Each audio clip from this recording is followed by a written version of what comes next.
안녕하세요. 반갑습니다. 이지원 강사입니다. 오늘도 변함없이 또 여러분하고 하루 이렇게 만날 수 있는 것 자체가 큰 행복인 것 같습니다.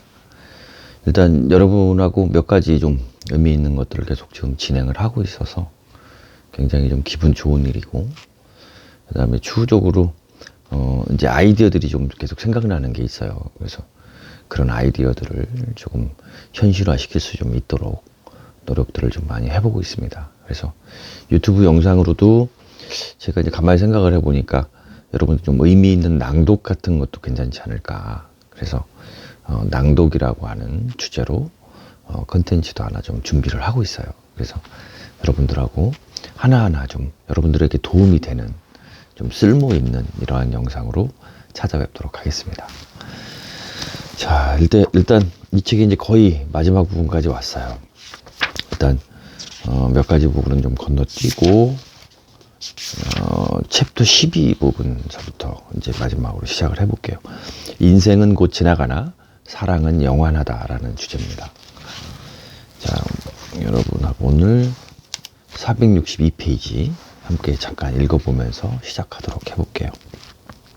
사랑에 관한 개념입니다. 우리는 자신과 다른 사람을 사랑하는 정도만큼 마음의 평화를 누린다. 자신과 다른 사람을 사랑하고 수용하는 만큼 건강한 에너지를 발산한다.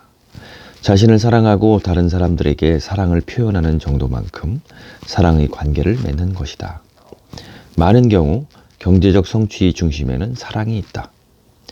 자수성가한 백만장자는 거의 모두가 자기가 좋아하는 일을 하고 있다. 자신을 좋아하고 자신이 하는 일을 사랑하는 만큼 도전적이고 가치 있는 목표와 이상을 설정하여 그것을 달성하려고 노력한다. 자신에 대한 사랑과 수용은 스스로를 더 잘 알고 이해하게 만든다. 마지막으로 우리는 자신과 다른 사람을 무조건적으로 사랑하고 존중하는 꼭 그만큼만 지속적인 성취와 자기 표현, 자기 실현을 할 수 있다. 이런 내용입니다. 이 사랑이라고 하는 주제를 가지고 이제 아마 이게 마지막 장이에요. 그래서 사랑이라고 하는 주제를 가지고 마지막을 장식을 하고 있는데 마찬가지입니다. 제가 어떤 상처나 아픔 같은 것들을 치유한 가장 근본적인 원인을 찾아보면 무엇 때문에 치유가 됐을까? 그 이유를 좀 찾아보면 사랑이었던 것 같다는 거죠. 일단 여러분이 뭐 사랑을 하니까 계속 남에게 무슨 퍼주는 사랑으로 생각을 하시는데, 남에게 퍼줄 수 있으려면, 자, 퍼주는 거야 한없이 퍼줄 수 있겠죠. 근데 그 퍼주는 사랑이 의미가 있으려면 상대방이 받아들여서 도움이 되는 걸 퍼줘야 돼요. 자, 상대방이 지금 목이 말라가지고 일단 물을 원하는데 계속 그 물은 안 주고, 여러분은 사랑을 베푼다고 물은 안 주고 계속 그 목이 메이는 그 바삭 마른 빵을 계속 줘봐요. 여러분은 그 사랑이 여러분 빵이라고 생각하고 빵만 계속 주는 거예요. 그 사람은 물을 먹어야 되는데 그게 무슨 사랑입니까? 그죠? 그럼 그 사람이 무슨 도움이 되겠어요? 그건 사랑을 베푸는 게 아니에요. 그건 사랑을 주는 게 아니라고. 그 여러분들, 그러니까 잘 판단하셔야 돼요. 그건 여러분들이 그냥 그 주는 거, 빵을 주는 거에 나는 이게 사랑을 베푼다라는 자기 만족, 나만 좋은 거지, 나도 좋고 남도 좋은 게 아니에요. 컨텐츠도 마찬가지거든요. 그 사람이 지금 배가 고파요. 목은 이미 축였어. 그런데 계속 물만 줘. 물배 채우라는 얘기밖에 더 돼요. 그거는 옳은 방법이 아니에요. 여러분이 컨텐츠도 마찬가지거든요. 일단 그래도 무언가 줄 수 있게끔 하려면 자기 자신을 충분하게 사랑해서 빵이라도 계속 생산해야 되는 건 맞아요. 그런데 우리가 착각은 하지 말자고. 그래서 여러분들 자꾸 남한테 무엇을 주는데 그 주는 거를 그분이 필요한 걸 줘야 이제 드디어 그게 되는 거예요. 나도 좋고 남이 좋은 게 되는 거예요. 그분한테 필요 없는 걸 주면 그냥 여러분만 좋은 거예요. 컨텐츠도 똑같이 생각을 해보시라니까요. 그러니까 여러분은 막 넘쳐나서 빵을 주는 행위. 이제 이게 나는 깊은 생각 없이 나는 이 글을 누가 읽고 도움을 받을 거야. 그러면서 계속 퍼줬어요. 난 그렇게 생각하고 있는 거야. 근데 상대방이 아무 필요가 없어. 읽어봐도. 여러분에게만 필요해. 무슨 소용이 있냐고. 아무 소용없는 겁니다. 그러니까 여러분들 그 부분을 잘 이해를 하셔야 돼요. 그래서 일단 사랑이라는 것도 여러분들을 계속적으로 사랑하고 여러분들을 계속적으로 무언가 남에게 베풀 수 있을 만큼 여러분 자신을 스스로 굉장히 사랑해야만 그 다음에 있는 것들이 늘어나고, 그 뒤에 이제 깨닫는 것은 내가 진짜 사랑하는 건 상대방이 정말로 필요한 것을 기꺼이 내주는 것이다 라는 걸 좀 깨달으셨으면 좋겠어요. 그 뒤에 마음의 법칙과 사랑의 상관관계에 대해서 이제 법칙들이 쭉 있어요. 이 부분은 나름대로 좀 의미가 있다라고 해서 한번 읽어드리고 오겠습니다. 자, 먼저 신념의 법칙입니다. 사랑의 마음의 법칙과 사랑의 상관관계. 신념의 법칙은 우리가 느끼고 믿으면 현실이 된다는 법칙이다. 자신을 사랑하고 존중하며 위대한 일을 성취할 수 있는 능력이 있다고 믿어라.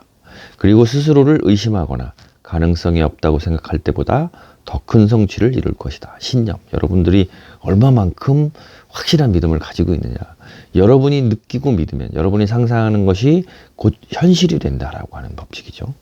기대의 법칙은 무엇이든지 우리가 자신감을 갖고 기대하면 자성적 예언, 즉 미래에 관한 개인의 기대가 그 미래에 영향을 주는 경향성을 말하는데 자성적 예언이 된다, 이렇게 얘기를 하는 거죠. 그러니까 기대, 여러분이 바라고 진심으로 기대하는 것은 이루어진다. 인력의 법칙은 말 그대로 자신의 지배적인 생각과 일치하는 사람과 상황을 예외 없이 우리 삶으로 끌어들인다라는 법칙입니다. 그러니까 좋은 생각을 하면 좋은 거, 내가 풍족하고 부유하다라고 생각을 하면 그런 거, 이런 것들을 끌어다닌다. 상응의 법칙. 자, 외부 세계는 자신의 내부 세계의 거울이다. 상응. 그러니까 여러분이 이 안으로, 마음 안에 부정적인데 겉으로 드러나는 것이 긍정적일 수 없다라는 거죠. 집중의 법칙. 무엇이든지 생각하면 할수록 자라난다. 그러니까 부정적인 생각이든 긍정적인 생각이든 자꾸 여러분이 거기에 집중해서 거기에 신경을 하고, 자꾸 여러분이 만약에 부정이 안에 있으면 옛날에 마칭에 나오는 얘기죠. 자꾸 먹이를 주는 거랑 똑같은 거예요. 그러니까 리듬이라고 하는 거죠. 상대방이랑 리듬을 타요. 그것도 리듬이라는 책에서 이상훈 저자의. 그러면서 어떤 리듬을 타서 자꾸 여러분들이 괴로워하고 여러분들이 외부적으로 소통을 안 하고 그러한 리듬을 안 타고 이러는 것은 여러분 안에 있는 부정적인 생각을 계속 먹이를 주는 거예요. 물을 뿌려주고 자꾸 자라게 하는 거죠. 그것들을 빨리 끌어라. 그래서 리듬을 통해서 이제 상대방이 리듬을 맞춰주면 그러한 파동을 통해서 그런 부정적인 생각이 끌려 나온다. 숨겨져 있던 생각들이 이런 내용이죠. 그래서 읽어보시면 상처에 상처 치유하는 데 도움이 좀 많이 되실 겁니다. 대체의 법칙은 부정적인 생각은 긍정적인 생각으로 대체할 수 있다, 이런 얘기예요. 그러니까 밀어내기. 우리가 얘기한 밀어내기 같은 법칙. 이런 것들이 쭉 진행이 됩니다. 그래서 마지막으로 이게 이제 좀 제가 볼 때 중요할 것 같은 게, 우리가 깨닫기도 좀 어려울 것 같고, 사랑은 우리에게 무저항의 원칙을 가르쳐 준다. 성경은 판단하지 않으려면 판단하지 말고 악의적으로 우리를 이용하는 사람들을 위해서 기도하라고 가르친다. 분노와 부정적인 행동에 사랑과 친절로 대응하면 우리는 따뜻한 마음과 긍정적인 태도를 유지할 수 있을 뿐만 아니라 동시에 상대방을 도울 수도 있다. 이게 무슨 얘기냐면, 왜냐하면 제가 어떤 그 부정적인 생각을 받았어요. 그분이 나한테 줬어. 근데 내가 똑같이 부정적인 걸 도우면 또 그 사람한테 가고, 그 사람은 또 그걸 받았으니까 또 어떻게 해요? 또 부정적인 걸 줄 거 아니에요. 근데 이거를 냉정하게 전체적인 틀에서 보면, 제가 걔가 했으니까 인과응보. 내가 받은 대로 돌려줬다. 내가 뭔 잘못했느냐. 죄로지. 그런데 그 상대방한테는 또 괴로움을 주는 거예요. 왜? 그 사람도 또 나한테 줘야 되니까. 그죠? 그러니까 진정으로 원하는 건 내가 그것을 끊는 거예요. 여기서 무저항의 원칙. 그러니까 함부로 돼 있는데도 상대방이 부드럽고 예의 바르고 친절하게 반응하는 것처럼 놀라운 일은 없다. 그러면 그것을 본 사람은 부정적인 감정에서 해방돼요. 비판적인 행동을 멈추고 더 좋은 사람으로 변할 수 있는 기회, 성장할 수 있는 기회를 가지는 거죠. 이거 얼마나 놀라우냐 이거죠. 그러면 실질적으로 두 가지 좋은 일을 하는 거죠. 일단은 내가 그 무저항의 원칙을 취함으로써 거기서 끊었어요. 단절을 시켰단 말이죠. 그 뒤에 큰 틀에서 생각하면 내가 그분한테 무저항의 원칙 하나를, 사랑 하나를 실천함으로써 그 사람에게 도움을 준다. 이런 내용. 자, 사랑은 모든 것을 치유한다. 맞죠? 사랑은 모든 걸 치유합니다. 사랑은 답일 뿐만 아니라 동시에 대부분의 삶에서 문제의 해결책이기도 하다. 공포는 행복을 가로막는 마음의 좀도둑이다. 맞습니다. 왜냐하면 인간의 행복을 빼앗아가는 가장 큰 좀도둑은 공포라는 감정이기 때문이다. 실패에 대한 공포, 거절에 대한 공포, 비판에 대한 공포, 누군가의 사랑과 존경을 잃는 데 대한 공포, 나쁜 건강에 대한 공포, 남들이 우리에게 바라는 기대를 충족시키지 못하는 데 대한 공포, 자신이 무엇인가 부족하다고 느끼는 막연한 공포 등이 우리에게서 행복을 뺏어간다. 맞는 얘기입니다. 삶에서 공포를 줄이고 결국 그것을 제거하는 것이 바로 사랑이라는 이야기다. 그 다음에 자기애를 최고로 발휘하라라는 내용이 나와요. 462페이지. 이 얘기는 자기를 사랑하지 않으면 절대로 남을 사랑할 수 없습니다. 뭐 지금 책에서 배운 게 아니라 여러분이 여러분을 충분하게 사랑해 줘야 돼요. 그래야 사랑에 관한 올바른 본질을 깨닫지 못하면 절대로 남을 사랑할 수 없습니다. 쉽게 얘기하면 남한테 실질적으로 계속 물이 먹고 싶은데 목마르라고 빵 주는 거하고 똑같다는 얘기예요. 그래서 그런 것들을 좀 알아주셨으면 좋겠고, 그런 취지에서 자신을 사랑하는 5가지 방법, 이 부분 이야기하고, 그 다음에 내일 아마 하면 이 책은 다 마무리가 될 것 같습니다. 그래서 내일 마무리하고 그 다음 책도 골라서 여러분하고 아침에는 무조건 여러분에게 도움되는 책을 같이 한번 먹어보는 걸로 하겠습니다. 자신을 사랑하는 5가지 방법.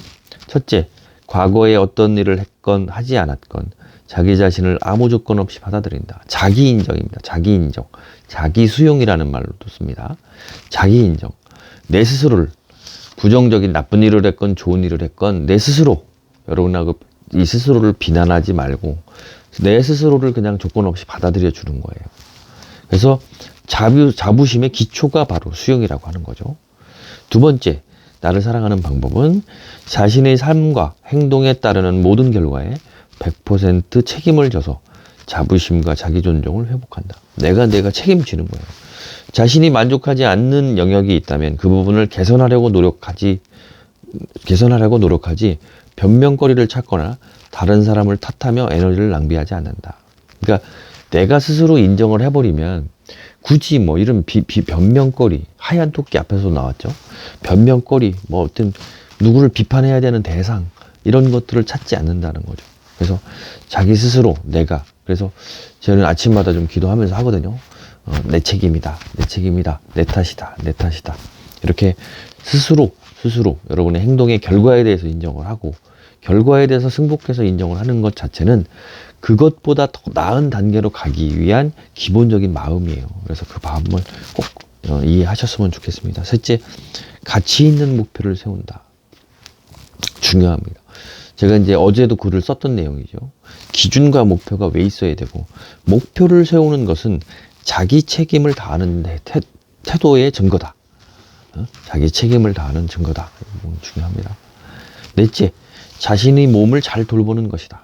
그렇죠. 그러니까 저도 느끼는 게 뭐냐면 뭐 오늘 같은 경우도 마찬가지예요. 그러니까 의식적으로 잠들기 전에, 아니면 잠들기 전에는 막 이제 이제 약간 그런 생각들이 있으니까 뭐 그런 생각까지 할 겨를은 없겠죠. 그런데 일단은 어느 정도 시간대, 내가 잠자는 시간대 근처에 오면 어떤 잠재의식과 대화를 좀 합니다. 그래서 오늘 좀 푹 좀 잤으면 좋겠다. 내일도 정상적으로 나는 일어났기를 바란다. 그리고 나는 나를 사랑한다. 라고 하면서 토닥이 오늘 고생했어. 라고 하는 말을 하면서 제 스스로 하루를 마무리하거든요. 그러면 그러한 상태가 실질적으로 수면의 질, 수면의 리듬하고도 굉장히 좋은 것 같아요.